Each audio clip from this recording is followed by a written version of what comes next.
Yeah, the turn of phrase. Ah, you see. Thank you.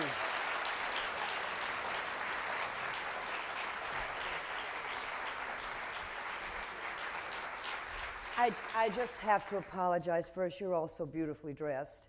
And I started to dress up today, before the matinee, and I thought if I dress up, I'll give my dressed up interview, and you all don't want that. So We want the dress down. exactly. Bring it. Well, And welcome back. Thank you, Jordan. I understand that this is not your first time at the 92nd Street Y. It is not. I worked downstairs in the theater. I don't know if you all ever went to see any of the productions downstairs, but there was a theater downstairs, and I got to play Sally Bowles in a production of I Am a Camera. The play, not the musical. Which Cabaret is taken from. And I was just saying to Jordan, it was an amazing experience because it was in the early 80s, and so many members of the audience had thick Berlin accents because they had all fled, had gotten out, and they were, these were people, because it was only 44 years after the war, so they were still young people, but it was an amazing experience to get to meet these folks after the productions. Yeah, after Well, the welcome evenings. back. Thank you. So, the Glass Menagerie. Epic.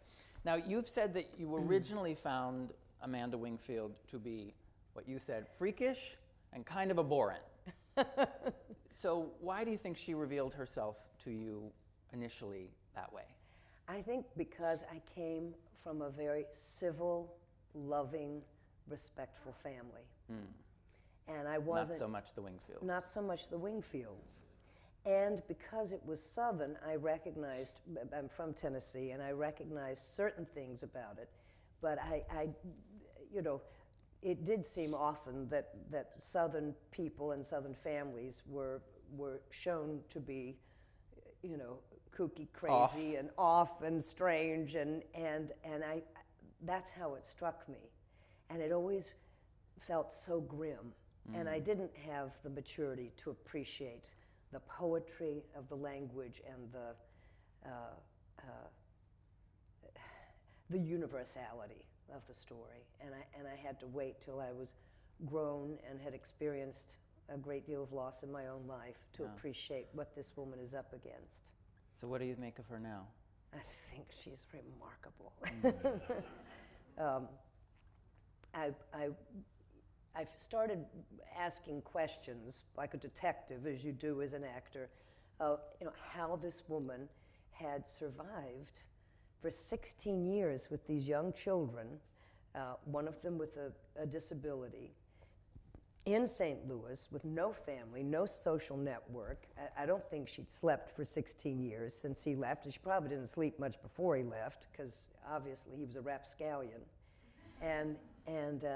So that increased my respect for her immediately and made me start thinking about her differently. Part of the reason I never wanted to play it was that, all the descriptions you have ever read was that she was this, delusional Southern belle. But when you read what Tennessee wrote, she's not that at all. And she is fixated not on the past, but on the future of this child. It's what every neuron in her is firing to try to figure out how to help this child survive. And so, the past for her is her only reference point. I don't know about you all, but I talk about my childhood and where I come from all the time, as does she, And hers is just more exotic to those of us who did not grow up at that time or in that part of the world. But, this is the end of my answer. Every speech that she has, all the arias that you think of, whether it's the Jonquil speech or the 17 Gentlemen Callers, they all end with him, with the man who left her. And the fact that the portrait still hangs on the wall is, I think, because she's still madly in love with him. She's never gotten over him. She still loves him. And because why else do you keep a portrait of a man who abandoned you to this terrible fate 16 years ago on your wall. You know, so she's endlessly fascinating.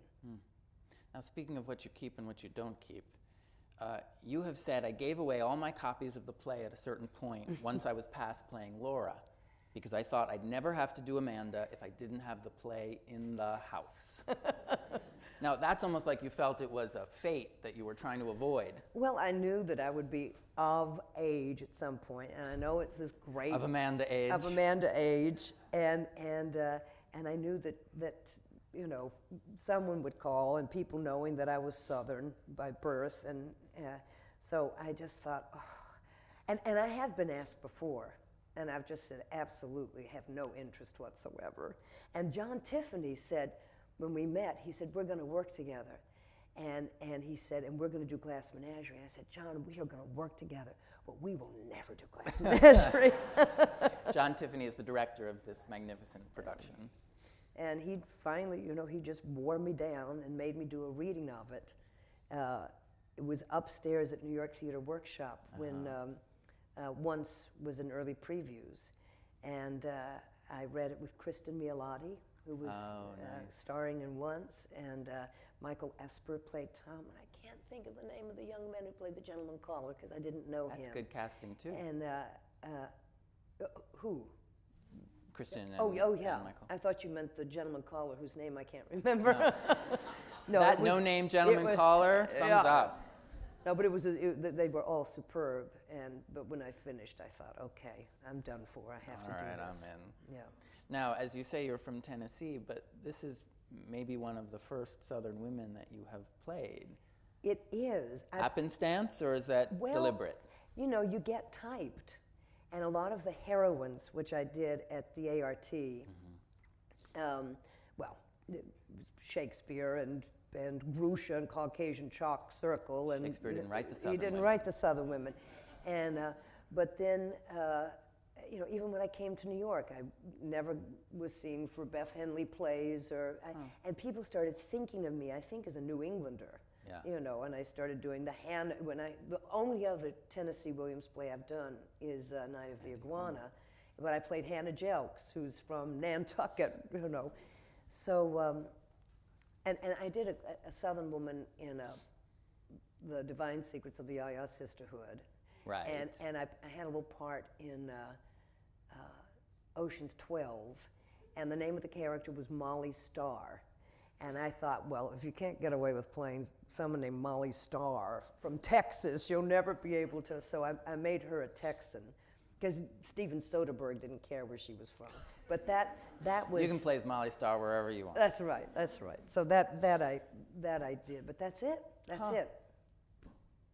Returning home. Returning home in a big way. Returning home. Does it feel like that? Yeah, it does. On so many different levels. How so? Well, in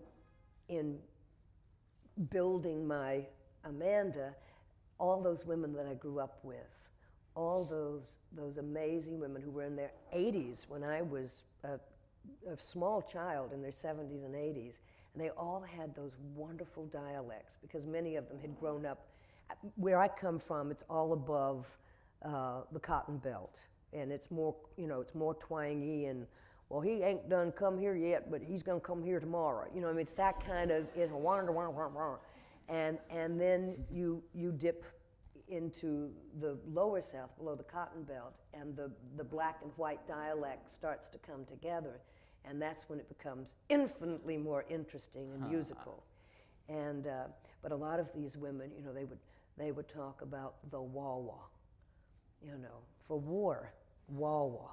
You know, these wonderful sounds that you can play in mawa. I want some mawa. You know, it's all that sort of, and I feel like I'm cheating playing Amanda, being from that part of the world, because you just have an understanding. And the other thing about Amanda, I don't think she ever came from money. I think the money was all dried up by the time she was a girl. And I think her father was an alcoholic and left her mother. And I think she probably was brought up by two elderly great aunts that her mother they moved in with, who still held on to a tiny bit of family money from the Wawa, before the Wawa. And I think that they scraped together enough money to buy her a couple of cotillion dresses and hoped against hope that she would snare a planter or a son of a planter. Because if your daddy was a planter, that's the first thing you say. She never says her daddy was a planter. She talks about her gentleman callers. And I also think that, I do think she had 17 gentleman callers, and I think about 10 of them adored her because she was fun and odd and unlike the other girls, and the other 7 were gay men who knew where the party was on a Sunday afternoon, where they could look at the pretty sons of gentlemen. You know, I mean, I really do. Everybody's I mean, got their place. I think it was a party there at the Great Auntie's. You know, I think it was a party. And they were women who loved having men around the house because they didn't have any. I mean, and of course I'm making all this up, but that's what we do. What theater, yeah, you've got to fill in the gaps so you can be incredibly specific about what you do. Now, you talked about the women from your childhood that you brought into it, but you've also said that you have seen this play in countless productions, seeing friends and actresses you have admired play Amanda. So when you begin to develop your own, is your goal to banish those performances or to use them? I didn't have to banish, and I didn't have to use them, because I think my take was so different, and the production was going to be so different than anything I'd seen before, that that was not a problem. And I watched, when I did The Heiress, I watched Olivia de Havilland, just to see what 1851 mannerisms, you know, and etiquette that Hollywood had decided was accurate, you know, and just to see if there was any of that I could play with. But the rest, I just didn't think about again. Interesting. Now, because otherwise you're up the creek. Sure. Yeah. Laurette Taylor famously created the role of Amanda in the original 1945 production. And she died before she was able to make the film. And you said that early death made it possible for women to approach this role because she was the end-all. Had we had it on film, it might have been very difficult for us to take it on. I think that's... Now that's fascinating, because we talk about performances in the theater living on in memory, but do you feel like it's really only the film that preserves? No, but I think it's 70 years since Laurette Taylor, and there may be some of you in this audience tonight who saw Laurette Taylor, and God knows we all... Anybody? I've got a friend coming from Tennessee who's 90, who saw Laurette Taylor when she was 18 years old and actually got to go into the dressing room. I am obsessed with Laurette Taylor. There's an incredible biography that you can get on eBay or Amazon called Laurette, and it's written by her daughter, Marguerite Courtney. And it is the greatest theater biography I've ever read in my life. And her daughter, Marguerite Courtney, how she was able to distance herself enough to write it, I do not know, but she is a brilliant writer. And I have now purchased, I always have one to keep, one to loan, and one to give away. I just keep acquiring these books so I can share them with everybody. It reads like a thriller. And the way people wrote about what she did on stage, I don't think Duza could hold a candle, and she must have been breathtaking. But the way people talk about what Laurette Taylor did, I've never read anything like it. And it is a great shame that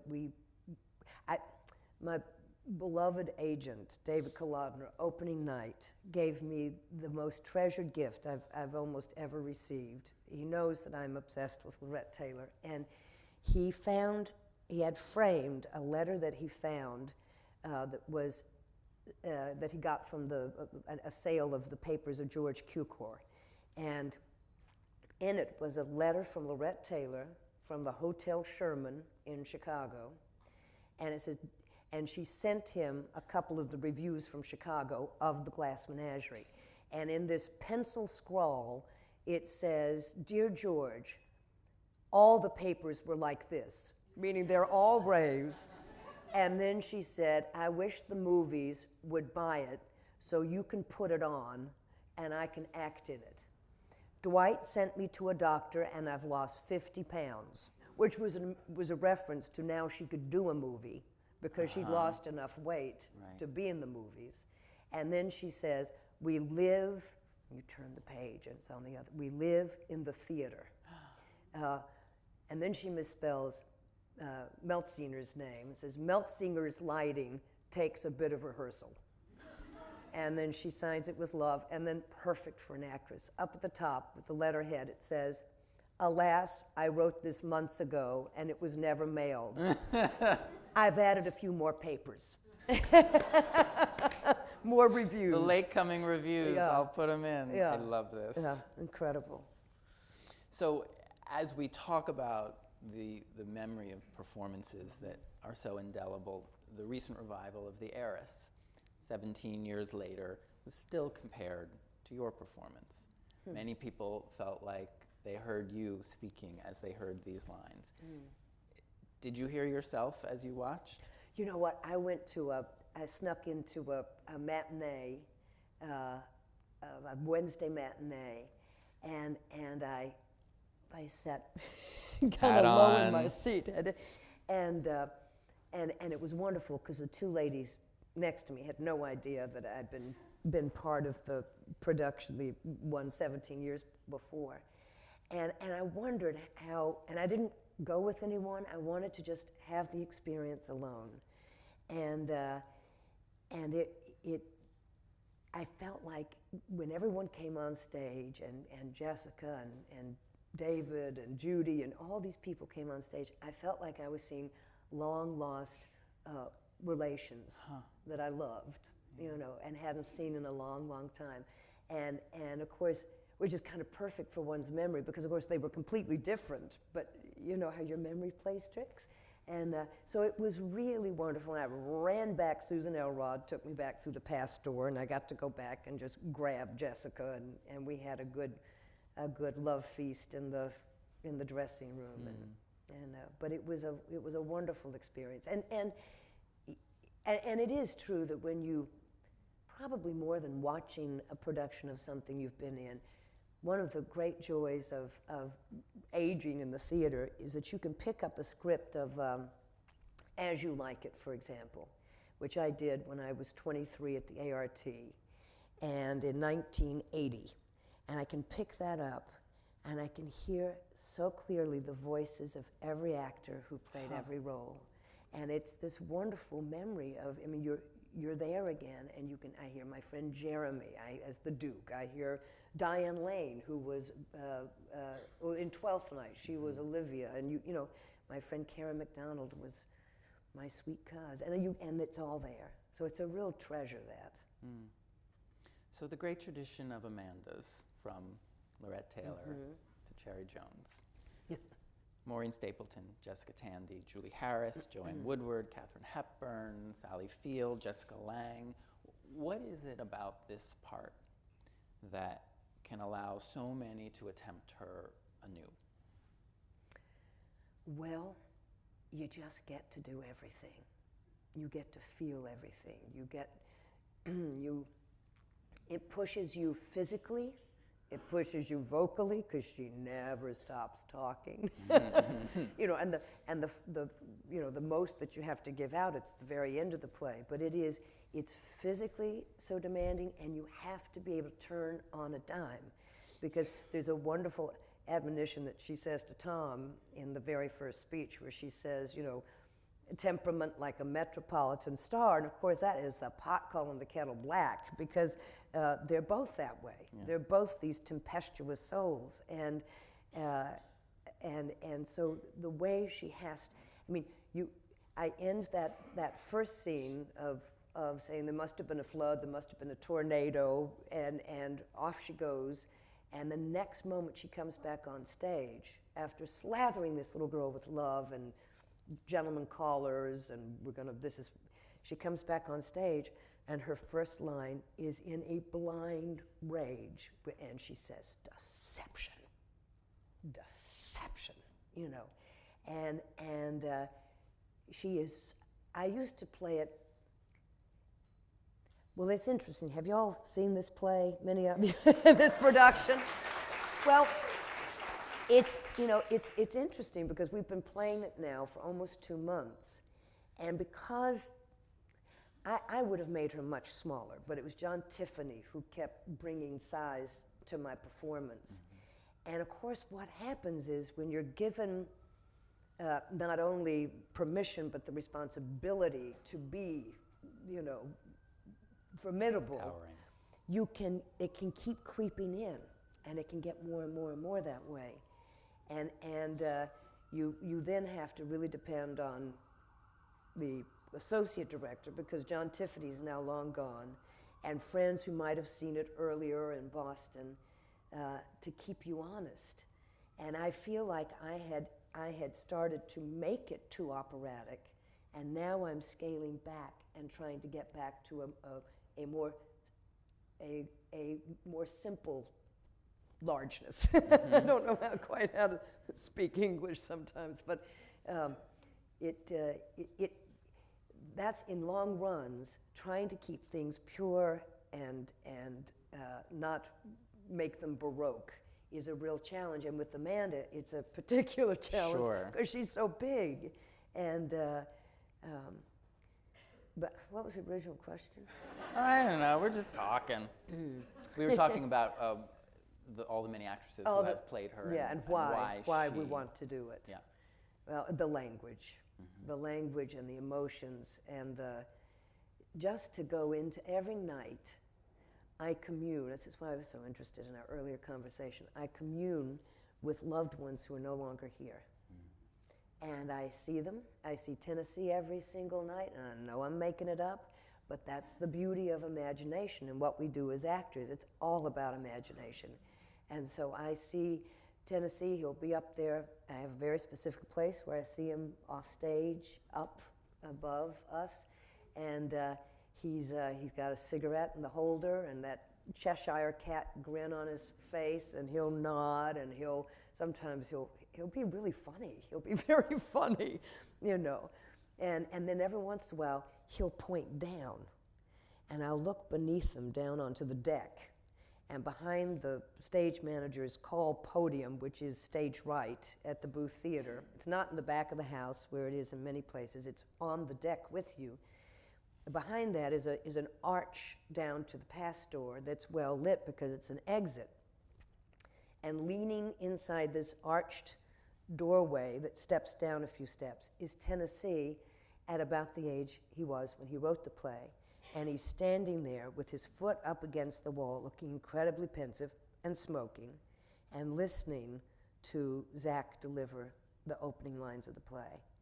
And then I'll look back up, and there's older Tennessee, and he's looking down. He'll look down at me, and he'll smile and shake his head and sort of make fun of his younger self.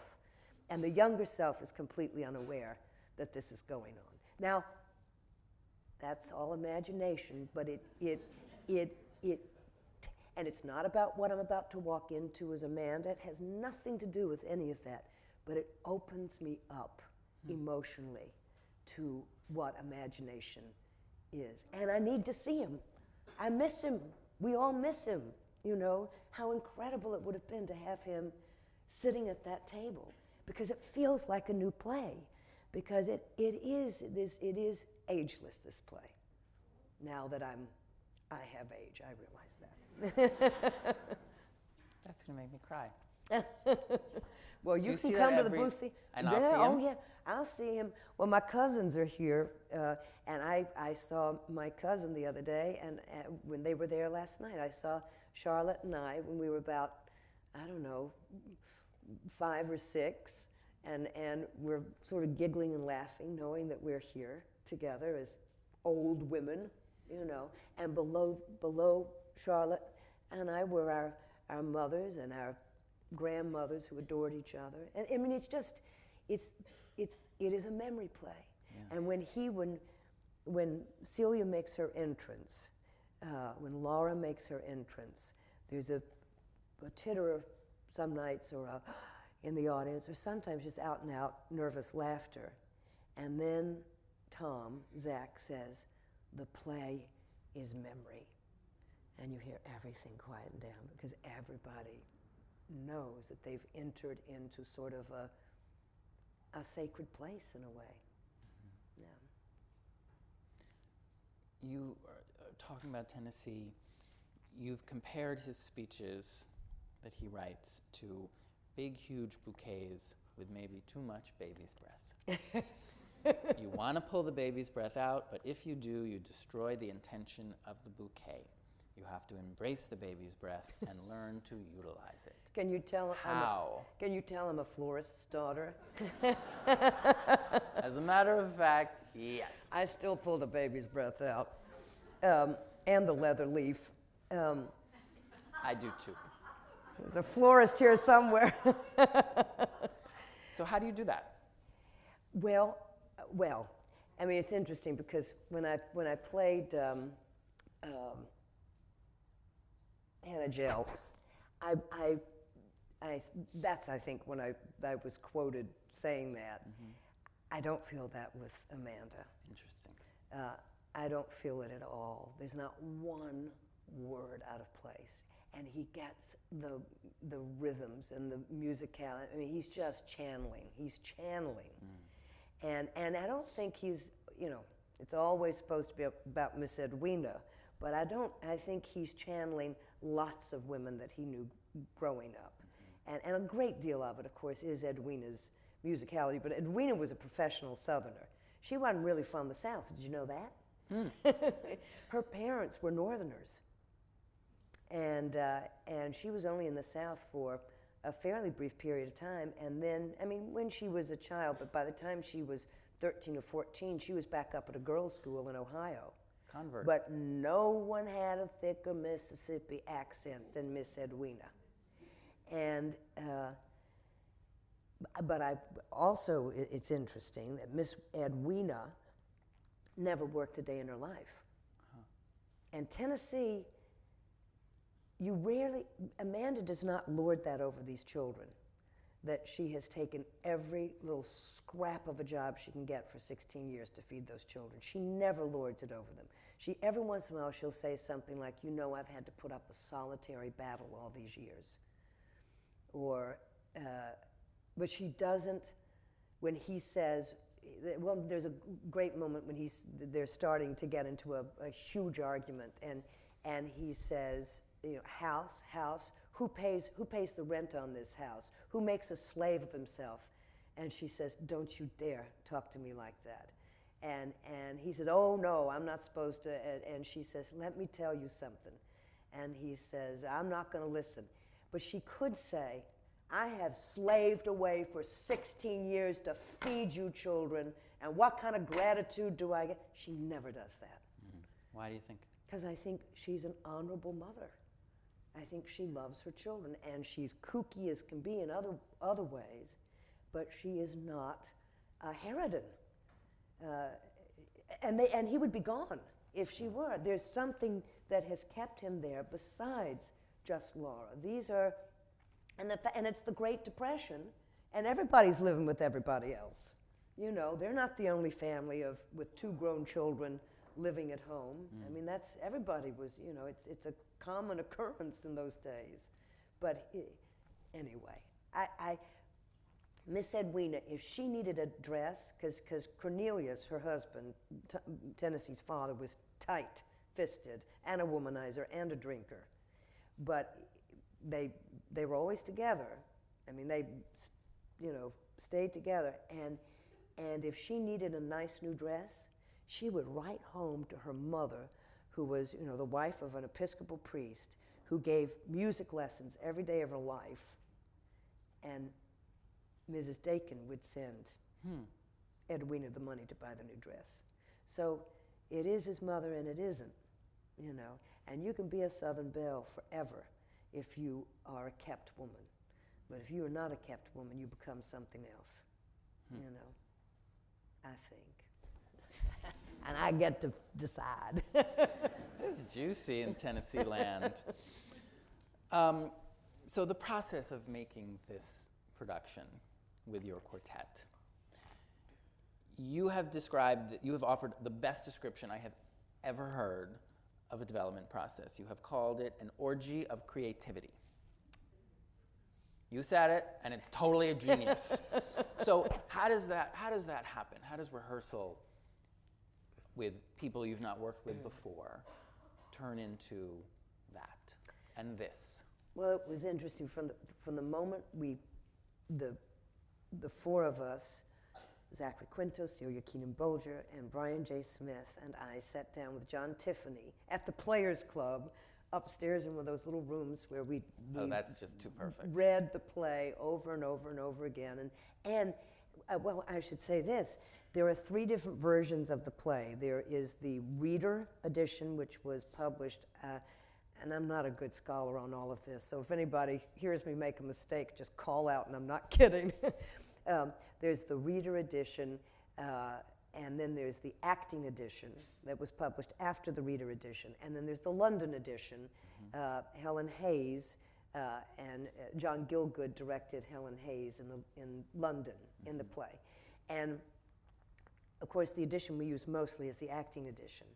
But we were given permission by the estate to, in a very discriminating way, pull a line here or a line there from the different editions. We hardly use the London edition because I swear the London edition almost feels like John Gielgud said to Helen Hayes, "Oh, darling, just say what you want to say here."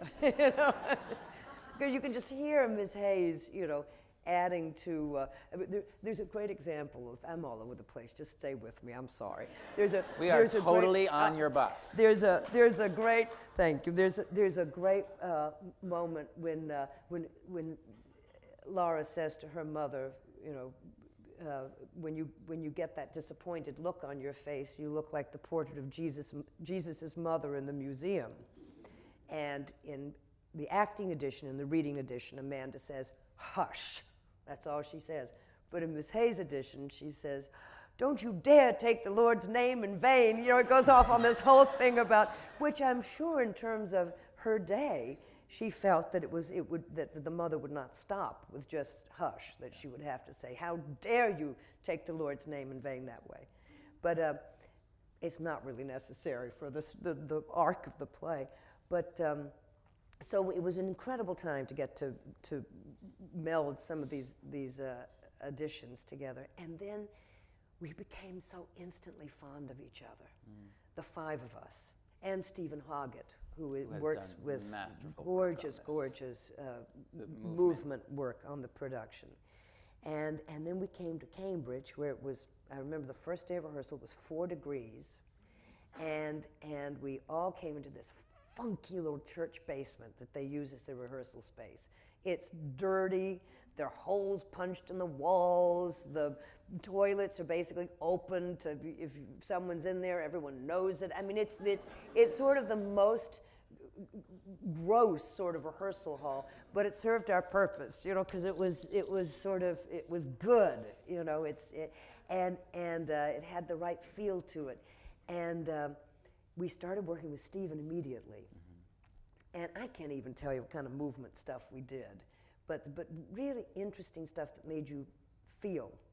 It was all about how, sitting at the table, how food feels going down. It wasn't just, it wasn't miming plates and forks. It was, what does it feel like to watch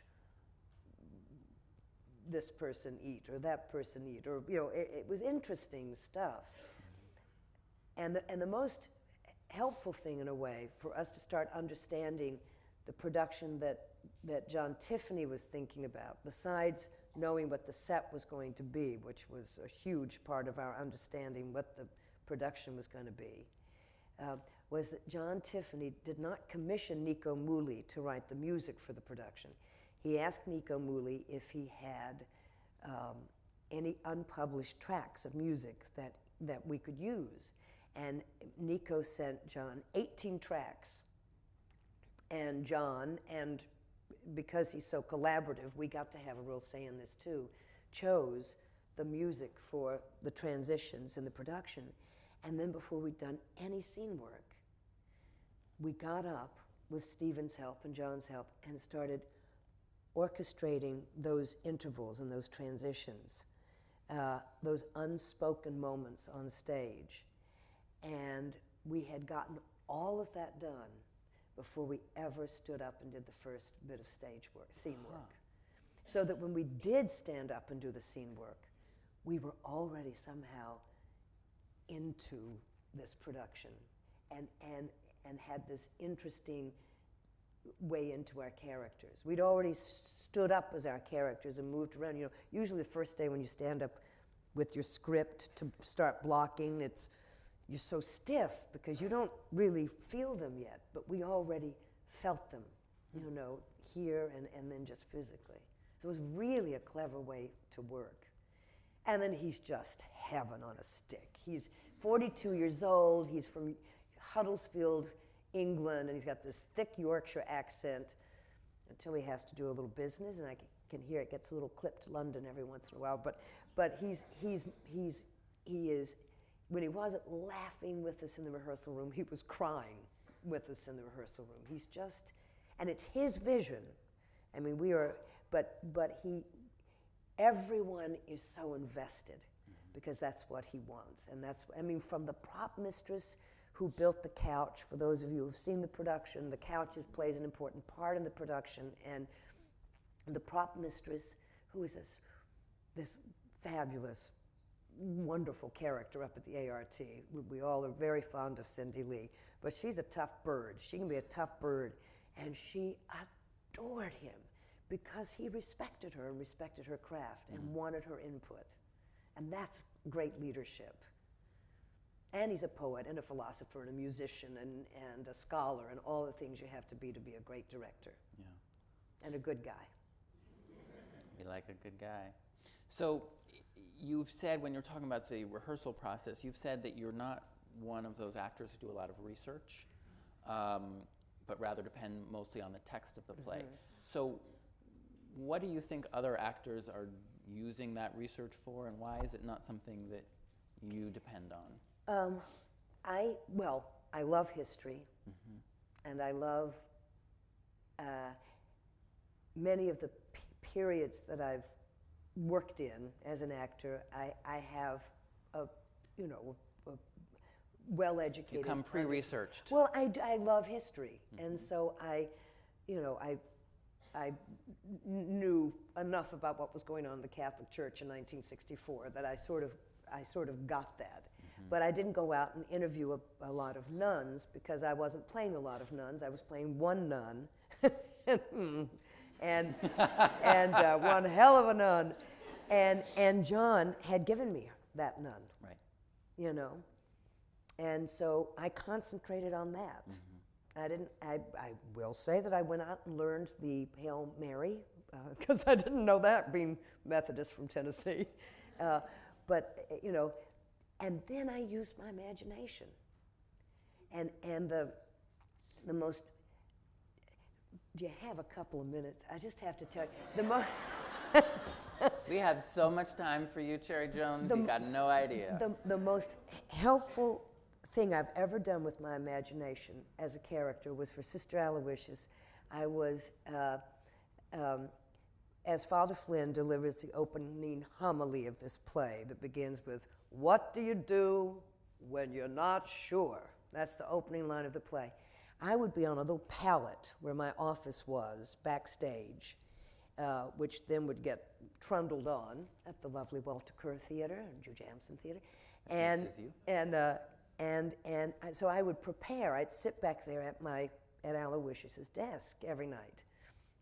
And I would begin with my fountain pen. I would begin a letter to the Virgin Mary. And it would be a prayerful letter for whatever was going on in the world now, whatever catastrophe was happening in 2005. And I would write this prayer, and then I would shift into Aloysius's contemporary world, and I would write to her about this errant priest who was threatening her flock. And I would ask for guidance, I would ask for strength, I would promise to leave my heart open for guidance, you know. So it would be this prayer to the Virgin Mary. And then I would sit and I would remember, because John Patrick Shanley only gives Aloysius, the priest finally says, "What did you know? What did you see?" And the only thing he gives that nun is, "I saw you touch William London's wrist, and I saw him pull away." And that's all he gives her. Well, that's not enough to build a character on who does what she does. So I would sit back there and I would see the playground. It was the end of the first week of school back in September of that year, that semester. And there would be a huge black storm cloud coming. All the mothers would be there in their little bouffant hair protectors and their cat glasses and their tight skirts and, you know, 1960s to the knee A-line skirts and their sweaters, there to pick up their children. I would be standing there sort of where the mothers were. And across the playground, I remember there would be a dust whirling dervish that would fly up because the wind has kicked up. And I would see William London, who had a piece of fool's cap from a project he'd done the year before that a teacher had handed him to take home if he wanted it. And it flies out of his hand, and across the playground, Father Flynn's coming in with his little cap on, having just probably visited an ill parishioner, and he stops the fool's cap with his foot. And little William London runs across the playground and you know, gets it from Flynn, and they start talking, and I can see William showing him what I already know is a wristwatch that his uncle wore all during World War II with a broken crown, but he's given it to the child to enjoy. And so William's been showing everybody this watch that of course he's so proud of. And I see Flynn's back is sort of to me, and I can see William quite well. And I see him, you know, start to show Flynn this, and just as he starts to show him the watch, Flynn blocks the view of the child. But I can see that he's reaching for, you know, and all of a sudden, the child jumps back into view of me, and he's, you know, he's become a different human being. He's terrified, he can't look at the priest, he sort of backs away, and he's almost shaking, and then he just starts running towards the other children and the mothers. Now that's very different. And I needed that. I needed that. And I'll tell you one more thing, and this is all sitting back there. I then sat and remembered Jimmy Darling, who was Aloysius's best friend from the time they were in diapers in their Irish neighborhood. And he was this golden little boy with golden hair, and he could play the piano by the time he was 5. He could sight read, he could play by ear by the time he was 7. He was funny, he was dear, he was charming, everyone loved this little boy. And that's why they called him Jimmy Darling, you know. And about 12, he started working with Father Pat. He would do all the funerals and the weddings and everything was Father Pat, Father Pat, Father Pat, Father Pat. And by the time he's 13, he becomes very withdrawn, and he just has nothing to do with me anymore, and I'm crushed. And then by the time he's 14, he's gone through a complete personality change, and by the time he's 15, he's hanged himself.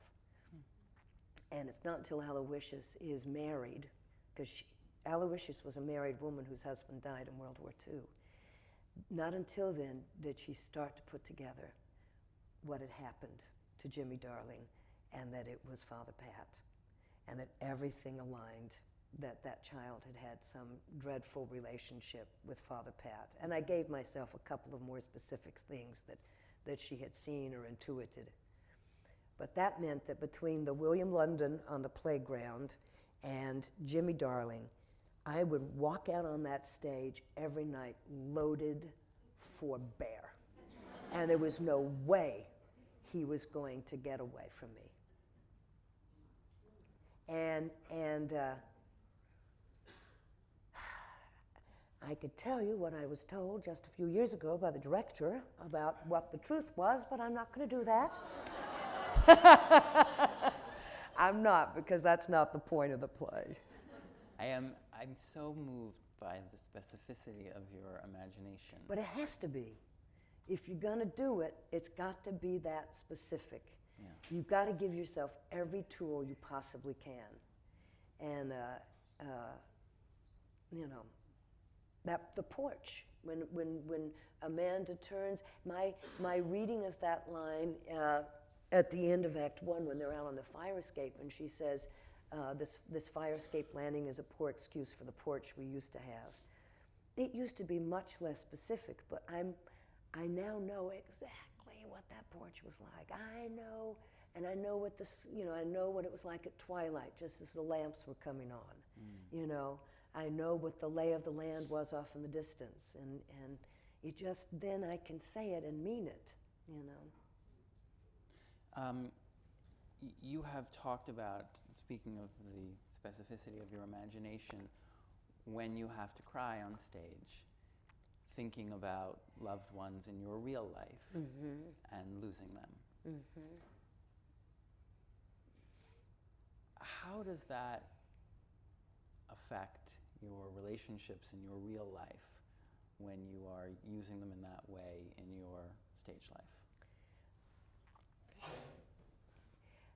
Well, first I'll say that I don't really necessarily do, I'd been so blessed for so many years not to have lost people who were dear to me. So what would get me going for an emotional springboard would be the fear of losing.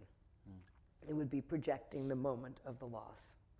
And that would, you know, do me in, and I'd be off to the races emotionally. And of course now I've lived long enough that I've, you know, there's been loss of plenty now, and I don't use that so much anymore. I'm able to use more for now, because we've only been running 2 months, you know, you can ask me this 4 months from now, I may be back to killing off everyone I know and love, but... We'll all be back 2 months from now, and we want to know. No, but I don't, at the time, I mean, there have been times when I thought, this is my, you know, sometimes you think when something huge is happening on stage, it has to be so life-altering. Sometimes I will think, this is the last night of my life. That I'll play with quite a bit. Or the last minute of my life, or the last, you know, but I don't know that, I mean, except that, of course, having imagined horrible deaths for loved ones, it would always make me grateful when that didn't happen, because I would think sometimes I'm not a superstitious person, so I didn't really think of my tempting fate, but I always thought, ooh, there's something wrong about this, but, you know, all's fair in theater. Use what you got. To this, a couple of years ago, you said, I can't cry over the past because I haven't had a difficult past. What I could cry over is the future. It's unknown. Old age in the future, to me, is something to conquer. The loss of loved ones, I can't imagine living without them. And as you've said, now you have had that experience. A few years ago, you lost both your parents. From where you stand now, do you feel like you've conquered that fear of the future, if that's something to conquer? Well, my mother said a wonderful thing to me right after 9/11. I said,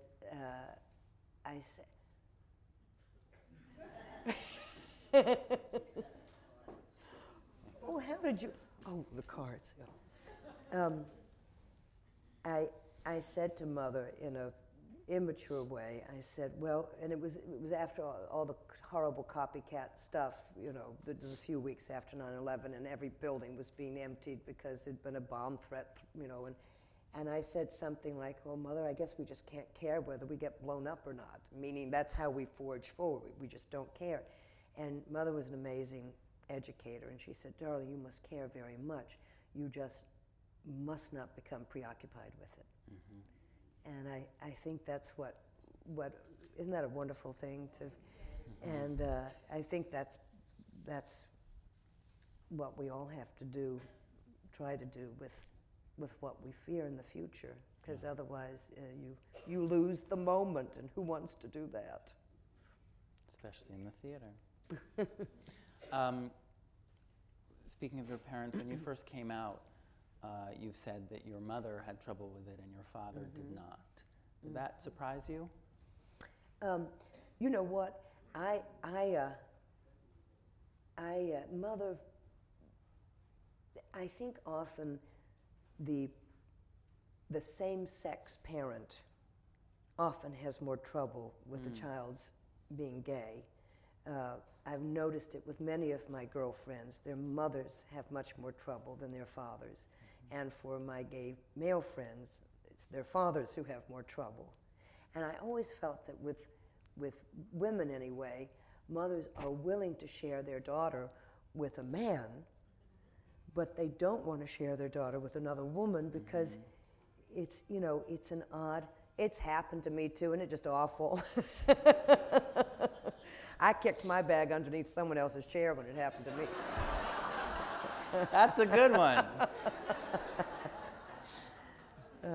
But I do think it has something to do with shared intimacy and that you're, well, you got my point. Yeah. Yeah. Your parents were married for 58 years. Mm-hmm.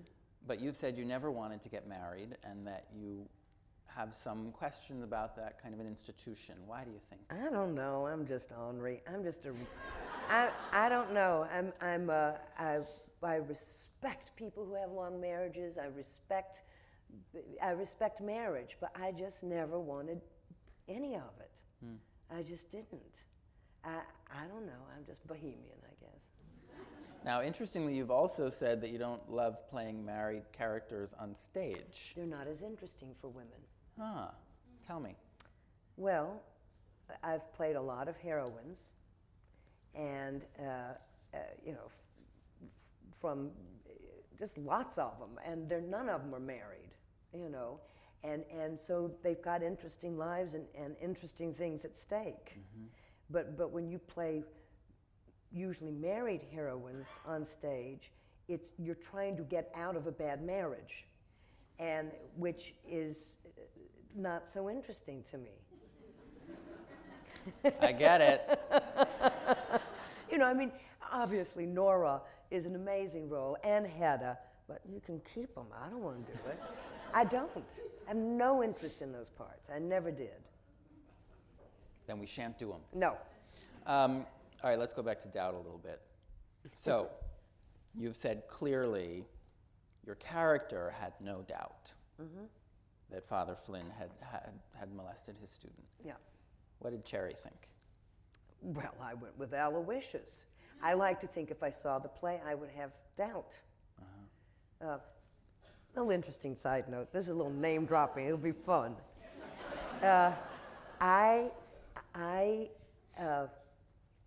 One night, we were collecting for Broadway Cares, and Susan Elrod came up to us. Our house manager at the Kerr. And Brian O'Byrne and I would stay out there till the last dear elderly person had come down from the mezzanine, and they'd see us there, and we would take that $20 bill like, you know, it's such a point of pride in our community to raise, obviously, as much as we can. But we'd been out there, literally, we would stay till the last person left the theater. And Susan said, okay, it's time to come back to the green room. There's someone waiting for you. And we came back, and it was Hillary Clinton and Mrs. Rodham and Chelsea. And they'd been there for 20 minutes talking about the play, so they, you know, had developed strong opinions. And Brian would always come back and say, sure you didn't think it was me. You know, he would do his Irish malarkey on him. And Hillary said, oh no, I think he was absolutely guilty. And Hillary said, completely guilty. And Mrs. Rodham, completely guilty. Now, I adore Bill Clinton, but given the situation, of course they might have thought that. No, but context is everything. That's right. But then I was invited because of Doubt. I mean, that play, I had such amazing experiences because I played that woman. We were playing on tour in D.C., and I was invited to the Supreme Court to go to Justice Breyer's chambers and Justice Kennedy. And so I marched down on a day off down to the Supreme Court, and they were waiting for me, and they ushered me up to Justice Breyer's chambers, and it was incredible because this is really talking out of school, but the cone of silence, everybody. Cone of silence. So his secretary said, Justice Kennedy will be right down, and Justice Breyer said, I just wanted 10 minutes. because Justice Kennedy kind of talks a lot. This is being broadcast live, isn't it? Oh, and they obviously the Supreme Court's not watching. They were both tremendously charming, but after we'd been talking about, after we'd been listening to Justice Kennedy,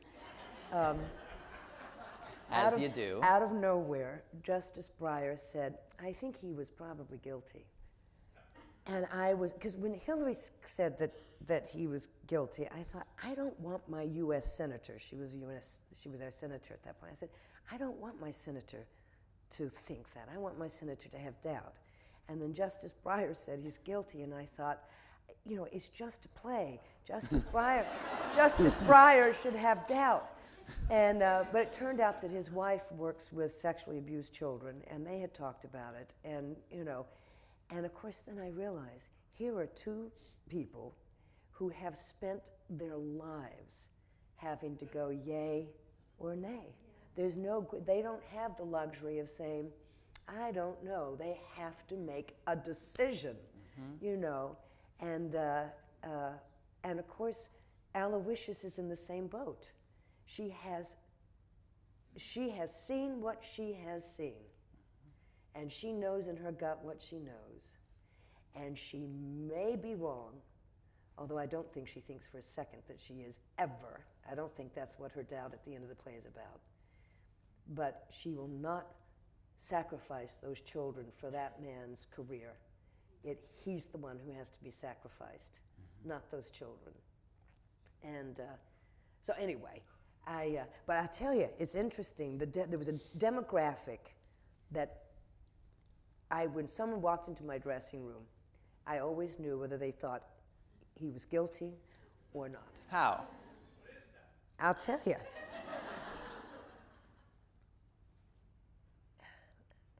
Young mothers always thought she was right. Huh. Always. No matter how enlightened, no matter how liberal, no matter how, they always thought she'd done the right thing. And older Jewish couples always thought he was innocent. And that I was Joe McCarthy, and that he was being persecuted unfairly because there was no proof. And it always broke down that way. Always. Amazing. Let's test it. All right. Hands up if you think that Father Flynn did it.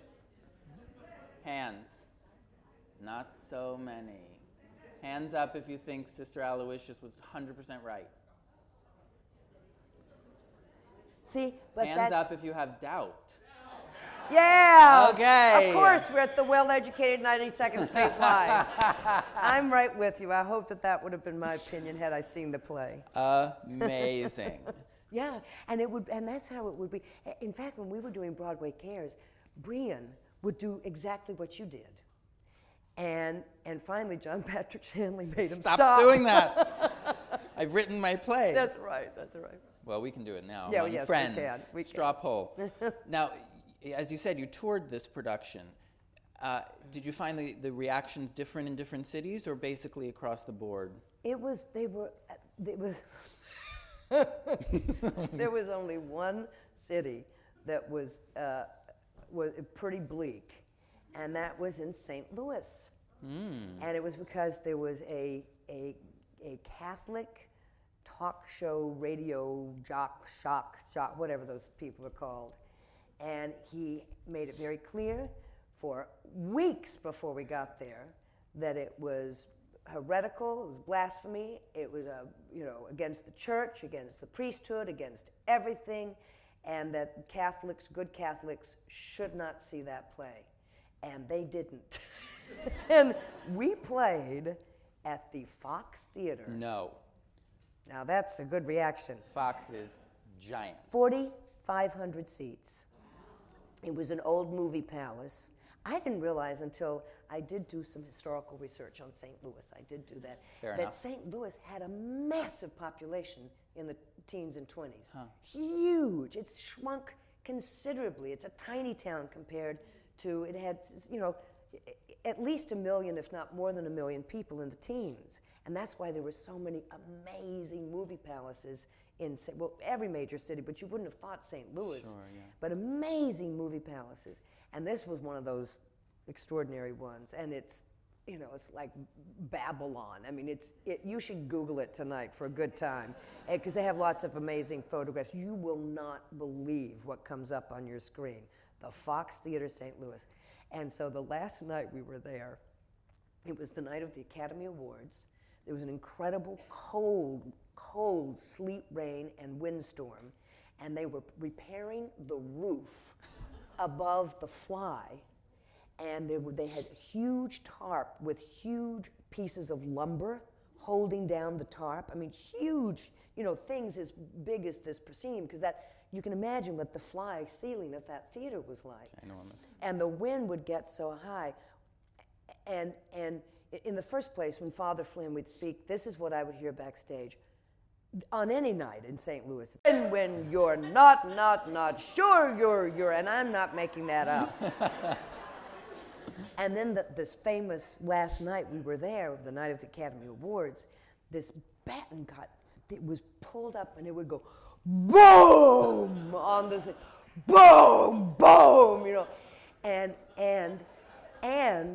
out of a house of 4,500 people, we had 400 people there that night. No, oh my God. Yeah, but we had a good time. We did our show. And then we were real grateful for every one of those 400 people who were there. Went out and thanked them personally. Yeah. St. Louis, man. St. Louis, tough town. Comes back around. Yep. All right. So just a couple of years ago, you said this: I don't have a very analytical mind, though I do have a good imagination. I'm also not facile with language, and I don't have much irony. I'm a good Tennessee girl with a fairly literal mind. I stress too much, I pose too much. I desperately need a good director to break me down and get me just to say it, to stop acting and let these great minds that I'm fortunate enough to play have their say. I'm really not a very good actress. Well, Really? Well, Really, I guess Cherry I'm saying Jones? I'm a worthless actress without a great script and a great director, as many of us would say we are. If we don't have great language and great directors, but I do have a good imagination, which I've made clear. But I think I am a good craftsperson. I do think that. I do know that at this point. But I do need, Doug Hughes made Aloysius memorable, because I would not have been that granite monolith had it not been for Doug. I wouldn't have been. And What would you have been? I would have wanted the audience to understand her a little more. I would have wanted the audience to see into my inner soul of what I was, it would not have been this absolute granite, and which she had to be.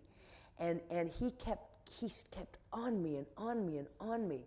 And I said, Doug, there's not going to be any doubt. He's little Mary Sunshine over there, and the clerical collar's just going to walk away with everything. Of course they're going to believe Brian. Of course they're going to believe Father Flynn. They're not going to, and of course, the more sure and the more granite he got me to become, the more certain amount of the audience absolutely believed in her certainty. And half of the audience believed in his innocence, and then the middle of the ground had doubt. But it would not like have, tonight. like tonight, and it wouldn't have been that way had it not been for Doug Hughes. And Doug knew how to move that play. There was another production that my friend Linda Hunt did in Pasadena, at the Pasadena Playhouse, when we were doing it at MTC. Right. And that production ran over 2 hours, and our production was 90 minutes. Now that's a hell of a difference. But it's because Doug knew that we had to stay ahead, and we could never lean back. We had to lean forward with it, you know. He was fantastic with that play. He really got it in a way that I don't know that John did. I don't think playwrights ever truly understand the universality of what they've written, because it's so specific in their minds. And it takes a great director to appreciate the largeness of the ideas of a play. Right. You know, that's why playwrights shouldn't direct their plays, I think. From a man who knows. You've said no one is more surprised by my career than I. How'd you think this would go? Well, I mean, ART, the American Repertory Theater, is where I grew up as an actor and where I learned to act. I went to a good acting school, but I didn't learn how to act there. It was kind of a mess when I was there, to be quite honest. And except for a superb teacher named Jewel Walker, who came to see the show last night. No. Yeah. And, but ART is where I learned how to act, and where I learned how to concentrate and learn the importance of just speaking and not trying to, which I don't always do as Amanda, but you know, different characters require different skills. But what was the question again? I'm sorry, I go off on so many different. Where did you think your career would go? Well, I think I thought that I mean, once I realized that I could work, because I scooped ice cream for about 1.5 years on 72nd Street, having been fired from Barrymore's because I was the worst waitress. I would literally put olives in Manhattans and orange slices and martinis, and you know, and talk too much to the Southern tourists who would come in. But once I got my first job, I was so relieved, and then almost immediately I got asked up to the company at ART to play Rosalind and As You Like It, and I stayed there for 10 years. And it was a true rep company. And we just did one show after another, after another, after another, with great directors and an amazing company of actors. And after that, I just assumed that I would go from regional theater to regional theater. I played Arena, and I played in Portland, from Portland, Oregon to Portland, Maine. You know, I really did play both those theaters.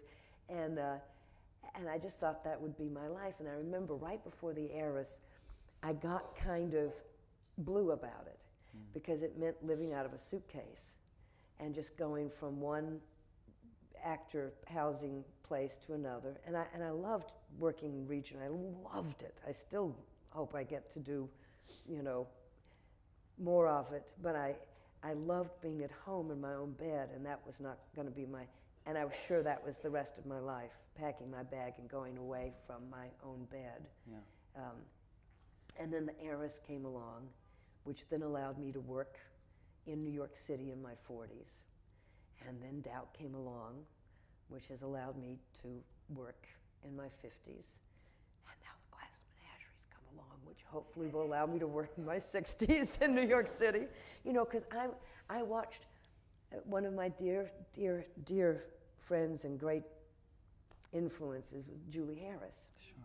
And Julie's career is just the most remarkable thing. I have a stack, a young man gave me, Nick Soulis gave me a stack of almost every one of Julie's playbills from her Broadway productions, from 48 on. It's just incredible. But even Julie, you know, she took off and went and did television for years. And then came back, and Julie loved the theater so much that if she was doing say, Belle of Amherst in Nebraska, she would, and had a night off, and knew that there was a high school production of Our Town, she would go see it because she loved to see people on stage. She loved to be on stage, and she loved to watch people on stage. High school, Our Town, that is commitment. Yeah, not a lot of, hopefully for most of them, not a lot of loss yet that would help them understand that play in a deeper way. Say amen. So you said that you felt that kind of blue before The Heiress, but you've also said you felt a kind of blue after winning your Tony for The Heiress. Oh, I was so depressed. The morning after I didn't really sleep. We drove upstate to, it was my partner's 40th birthday that day. And there was a surprise party planned for her the morning after the Tonys, and we drove all through the night with a couple of friends, I was so depressed. I think part of it is it's wonderful to be the underdog, to be the one who doesn't ever quite attain the success. But then when suddenly I remember someone saying, now forevermore, the Tony Award winning will always be attached to your name.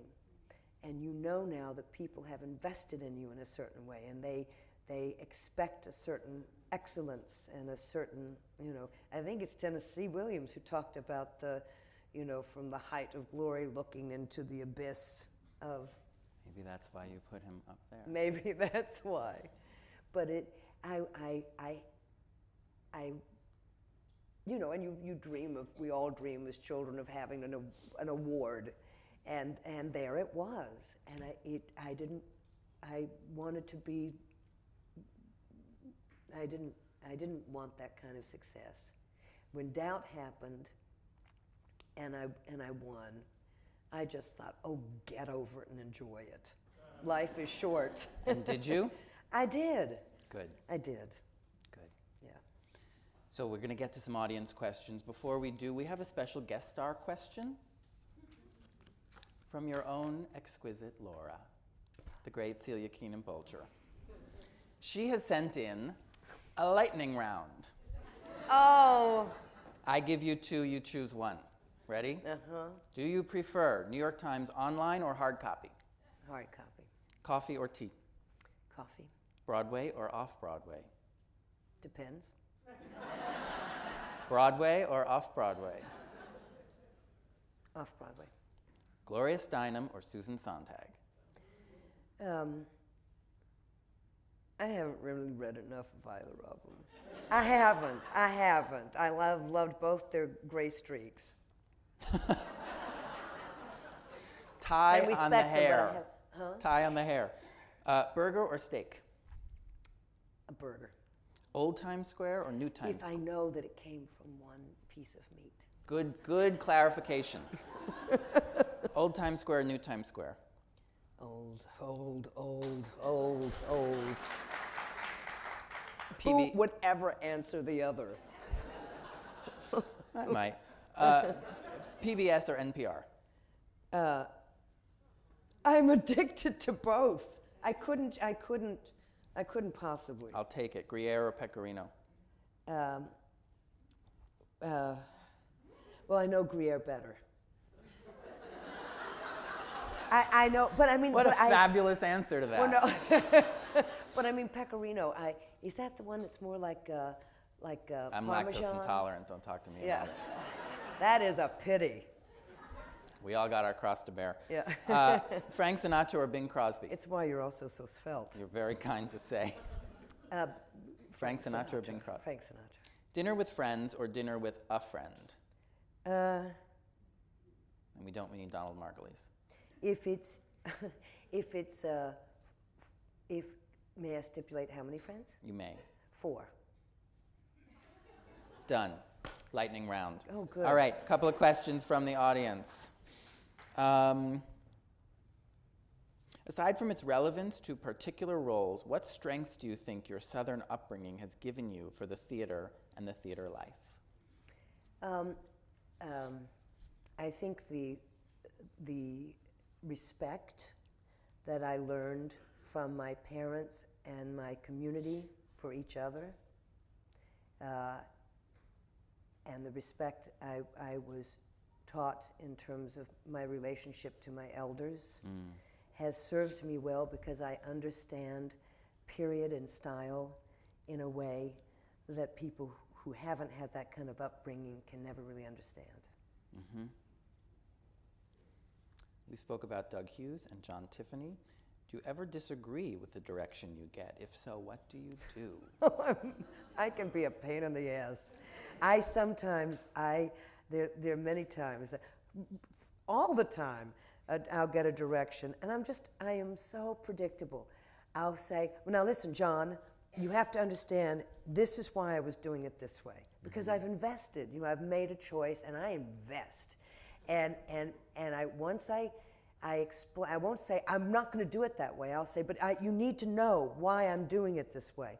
And then he'll say, okay, I understand, but can you just try it the other way? And then I do, and of course it's great. But I always I put up a little resistance when I should just be quiet and do it. Frequently. Fair enough. Dear Cherry, I'm a lifelong high school English teacher like your mother. Yay. I've often taught the Glass Menagerie even to 14-year-old boys in a New England boarding school. Thumbs up to you. What do you reckon resonates the most for these youngsters? Well, I would assume that it's being trapped in a parental and familial situation that they would love to escape from, but also like the child who runs away from home and is back in time for supper. There's that pull away, but also for high school students not ready to pull away. So it's a little bit of everything, I think, maybe. Right. Maybe. This question comes to us from Twitter, from Kirsten, who read an interview that you said it's harder to play a straight woman written by a gay man, and she's curious what you meant by that.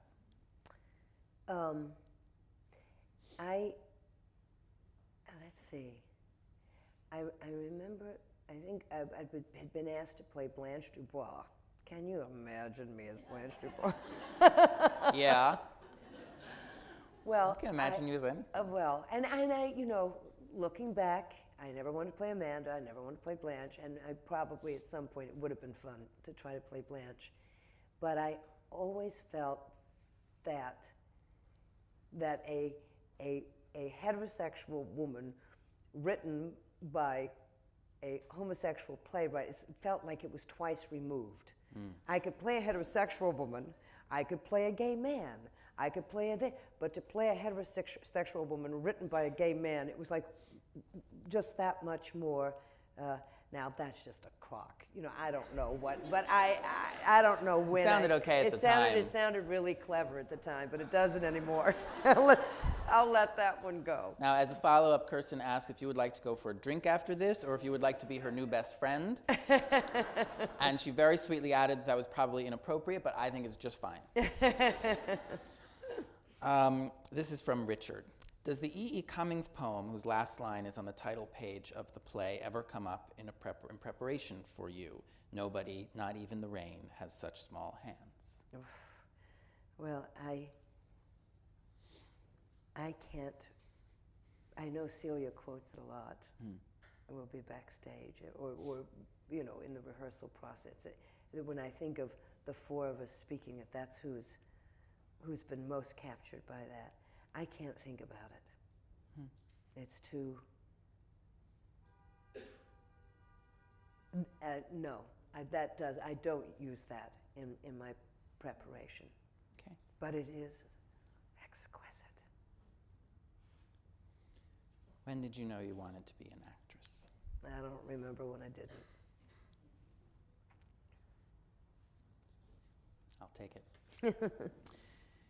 You have said, the plays I love and the parts I love are the ones that make people feel less alone. That's a huge part of great art for me. Human beings comforting one another with their shortcomings. That's what theater does so brilliantly. I've listed all my shortcomings to you, Now, if you would tell me all of yours, we'd have an evening of consolation and laughs, and that's the theater. Does that make sense to you? Perfectly.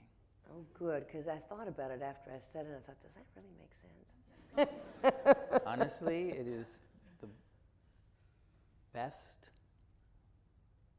description of what we do that I have ever heard. Wow. Well, it must have been pure luck on my part, because but it is that, it is what makes, you never know what it is that will move people. You think, I had a conversation with a friend recently who is in a situation that you would have thought that she would have responded and completely identified with Amanda.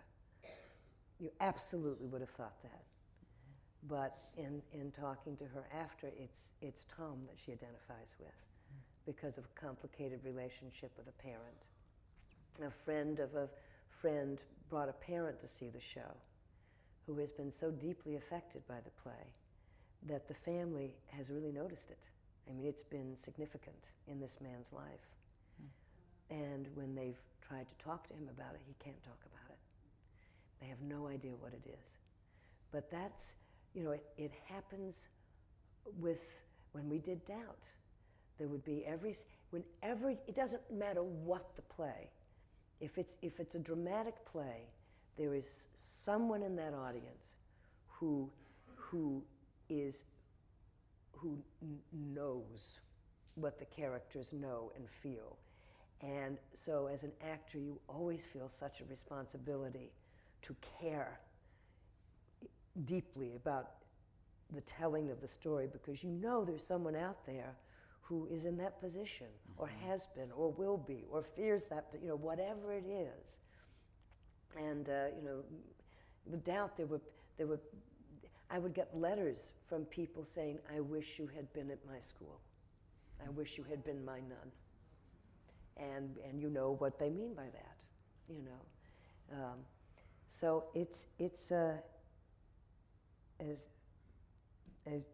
there is some truth in what you said I said. I'd say there is, and for this evening, thank you for an evening of consolation and laughs. Thank you very much. The great Cherry Jones. Thank you very much. Appreciate it. Thanks, Jill. Terrific.